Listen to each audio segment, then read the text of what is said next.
আজ 1 মে 4 মে 2026-এ বিধানসভা নির্বাচনের চূড়ান্ত ফলাফল প্রকাশ করার আগেই ঘোষণা হয়ে গেল লক্ষ্মীর ভান্ডারে এবার মে মাসে টাকা বন্ধ। এবার ঢুকবে না মহিলাদের ব্যাংক অ্যাকাউন্টে মে মাসের 1500 এবং 1700 টাকা। তো কি কারণে এবার মে মাসে টাকা বন্ধ করলো? সত্যি কি তাহলে এবার মে মাস থেকে লক্ষ্মীর ভান্ডার প্রকল্প বন্ধ হতে চলেছে? অর্থাৎ আর কি ঢুকবে না মহিলাদের অ্যাকাউন্টে লক্ষ্মীর ভান্ডার প্রকল্পের টাকা? তো এই বিষয়ে রাজ্য সরকারের পক্ষ থেকে কে কি ঘোষণা করেছে সেটাই কিন্তু আজকের এই ভিডিওটিতে আপনারা জানতে পারবেন। তাই বন্ধুরা, ভিডিওটি স্কিপ না করে শেষ পর্যন্ত দেখবেন। আর আপনাদের কাছে একটি ছোট রিকোয়েস্ট, যদি আমাদের এই চ্যানেলে কেউ নতুন দর্শক হয়ে থাকেন অবশ্যই কিন্তু চ্যানেলটিকে সাবস্ক্রাইব করে পাশে থাকা বেল আইকনটি অন করে রাখবেন এই ধরনের গুরুত্বপূর্ণ আপডেট সবার আগে পাওয়ার জন্য। তো চলুন বন্ধুরা, আর দেরি না করে ভিডিওটি শুরু করছি। তো দেখুন, বলা হয়েছে 4 মে 2026-এ বিধানসভা নির্বাচন চূড়ান্ত ফলাফল প্রকাশ হবে। তবে তার আগে ঘোষণা হয়ে গেল মে মাসেই লক্ষ্মীর ভান্ডার প্রকল্পের টাকা বন্ধ। এবার ঢুকবে না মে মাসে মা বোনেদের অ্যাকাউন্টে 1500 ও 1700 টাকা। কি কারণে মহিলাদের মে মাসে টাকা ঢুকবে না? সত্যি কি এবার মে মাস থেকে লক্ষ্মীর ভান্ডার প্রকল্পের টাকা বন্ধ হতে চলেছে? কি জানালেন রাজ্য সরকারের তরফে, জানুন বিস্তারিত। তো চলুন আমরা এই বিষয় নিয়ে বিস্তারিত জেনে নিই। মমতা সরকার ক্ষমতায় আসার পর থেকে একের পর এক প্রকল্প বা ভাতা চালু করেছে বাংলায়। এই সকল প্রকল্প বা ভাতার মাধ্যমে প্রতি মাসে উপভোক্তাদের ব্যাংক অ্যাকাউন্টে সরাসরি টাকা ঢোকে। 1000 টাকা থেকে শুরু করে 1500 ও 1700 টাকা থেকে 3000 টাকা পর্যন্ত ব্যাংক অ্যাকাউন্টে দিয়ে থাকে।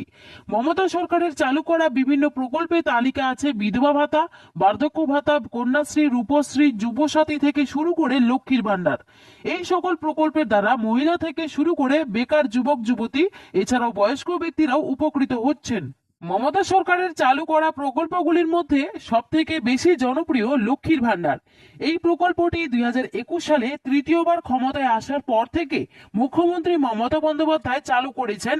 এই প্রকল্পের মাধ্যমে রাজ্যের 25 থেকে 60 বছরের মহিলাদের প্রতি মাসে মাসে ব্যাংক অ্যাকাউন্টে আর্থিক সাহায্য দিয়ে এসেছেন। প্রথম দিকে 500 এবং 1000 টাকা দেওয়া শুরু করলেও বর্তমানে এই প্রকল্পের মাধ্যমে সাধারণ শ্রেণী মহিলাদের 1500 টাকা এবং তপশিলি জাতির শ্রেণীভুক্ত মহিলাদের 1700 টাকা করে ব্যাংক অ্যাকাউন্টে দিচ্ছে। তবে 2026-এ বিধানসভা নির্বাচনের ফলাফল ঘোষণার আগেই লক্ষ্মীর ভান্ডার প্রকল্প নিয়ে সোশ্যাল মিডিয়াতে ইতিমধ্যেই গুঞ্জন শুরু হয়েছে। অনেক বিশেষজ্ঞরা মনে করেন লক্ষ্মীর ভান্ডার প্রকল্প এবার মে মাস থেকেই বন্ধ হতে চলেছে। মে মাসে এবার ঢুকবে না মা বোনেদের অ্যাকাউন্টে 1500 ও 1700 টাকা। তো আপনারা প্রত্যেকে জানেন 4 মে আমাদের বিধানসভা নির্বাচনের চূড়ান্ত ফলাফল কিন্তু ঘোষণা করা হবে। তো তার আগেই কিন্তু সোশ্যাল মিডিয়ায় ইতিমধ্যে গুঞ্জন শুরু হয়েছে যে লক্ষ্মীর ভান্ডার প্রকল্পে এবার কিন্তু মে মাস থেকে টাকা দেওয়া বন্ধ হতে চলেছে। অর্থাৎ মে মাসে এবার লক্ষ্মীর ভান্ডার প্রকল্পে মহিলাদের অ্যাকাউন্টে 1500 এবং 1700 টাকা কিন্তু ঢুকবে না। তো সত্যি কি ঢুকবে না, এই বিষয়ে কে কি ঘোষণা করেছেন দেখুন। বলা হয়েছে এই প্রসঙ্গে তৃণমূল কংগ্রেসের সদস্য রচনা বন্দ্যোপাধ্যায় তিনি বললেন, সামনের মে মাস থেকে বন্ধ হয়ে যেতে পারে লক্ষ্মীর ভান্ডারের ভাতা।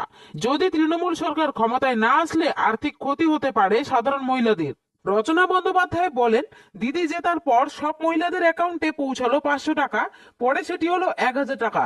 আর 5 বছরের মধ্যে প্রত্যেক মহিলা এখন অ্যাকাউন্টে পাচ্ছেন 1500 টাকা, আর তপশিলি মহিলাদের অ্যাকাউন্টে পাচ্ছেন 1700 টাকা করে। দিদি যে কথা দেন সেই কথা রাখেন। তিনি আরো বলেন, দিদি ও অভিষেক বন্দ্যোপাধ্যায় প্রত্যেক সভায় বলেছেন যে যতদিন তৃণমূল সরকার থাকবে ততদিন পর্যন্ত সব প্রকল্পের সুবিধা পাবেন সবাই, লক্ষ্মীর ভান্ডারও পাবেন। আর যেদিন তৃণমূল কংগ্রেস সরকার থাকবে না সেদিন ঢুকবে না লক্ষ্মীর ভান্ডারের টাকা।